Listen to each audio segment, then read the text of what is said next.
तो मौत को छूकर वापस आना किसे कहते हैं ये मुझे सिखाया इंडिया के टफेस्ट यानी श्रीखंड महादेव ट्रैक ने। तो ये बात है 28 जून 2018 की। तो आज था हमारा फाइनल डे जब हमें होने थे श्रीखंड महादेव कैलाश के दर्शन। बट गई पिछली रात लगातार बारिश होती रही जिसके कारण पार्वती झरना पूरे उफान पर था, जिसे क्रॉस करना लगभग नामुमकिन हो चुका था। बट काफी टाइम वेट करने के बाद हमने कैसे न कैसे वो झरना पार किया, लेकिन उस चक्कर के अंदर हमारे सारे पैर और शूज भीग गए और इसी के कारण ठंड इतनी ज्यादा लग रही थी कि चलना तक मुश्किल हो रहा था। और बस कैसे न कैसे महादेव जी का नाम लेते लेते पहले हम पहुंचे पार्वती बाग और फिर पहुंचे हम नैन सरोवर। और देखो नैन सरोवर है ऑलमोस्ट 15,000 फीट की ऊंचाई पर स्थित, और यहाँ तक आते आते हमारा सारा पीने वाला पानी खत्म हो चुका था और ये था हमारा पहला ट्रैक। तो हमें बिल्कुल भी आइडिया नहीं था कि हमें आगे जाकर पानी बिल्कुल नहीं मिलने वाला, पर हम कैसे न कैसे आगे बढ़ते रहे और ऑलमोस्ट 16,000 फीट की ऊंचाई पर पहुंचने के बाद एकदम स्नोफॉल शुरू हो गया। और यहाँ तक कि पहुंचते पहुंचते हमारी पूरी बॉडी डिहाइड्रेट हो चुकी थी, हमारे दोनों के सर में दर्द होने लगा था और यहाँ आकर पहली बार हमें हाई एल्टीट्यूड सिकनेस फील होने लगी थी। और ये एग्जैक्टली वो टाइम था जब मेरे को लगा कि हमारी यात्रा पूरी नहीं हो पाएगी, हमें वापस जाना चाहिए। लेकिन उसी टाइम कुछ ट्रैकर्स ने आकर हमें हिम्मत दी और अपने साथ आगे बढ़ने को बोला। और थोड़ी ही देर बाद वो पल आया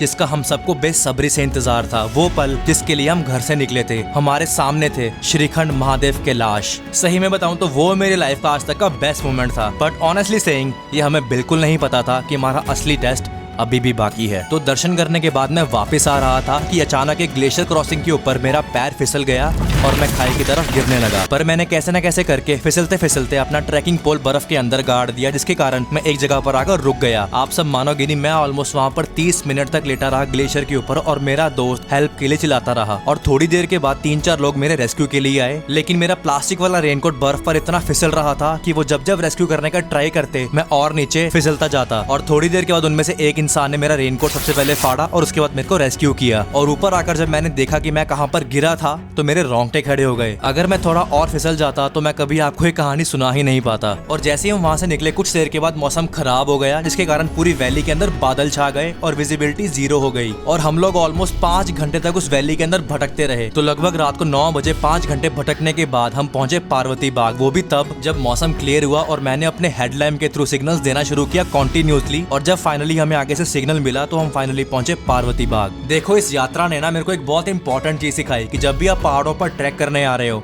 सबसे इम्पोर्टेंट समिट करना नहीं होता, सबसे इम्पोर्टेंट होता है आपका घर सेफली वापस जाना। तो जब भी आप ट्रैक करके नीचे उतर रहे हो कभी भी जल्दबाजी मत करना, इनफैक्ट एक्स्ट्रा कॉन्शियस होकर उतरना, बिकॉज पहाड़ों में सबसे ज्यादा इंसिडेंट नीचे आते वक्त ही होते हैं। और जाते जाते आपको एक बात बताऊं, जो लोग मेरा रेस्क्यू करने के लिए आए थे ऊपर से, हमने तो उनको ऊपर देखा ही नहीं था। तो ये थी मेरी कहानी श्रीखंड महादेव कैलाश की। तो अगर आप सबको वीडियो अच्छा लगा हो तो भाई को फॉलो जरूर करना। हर हर महादेव।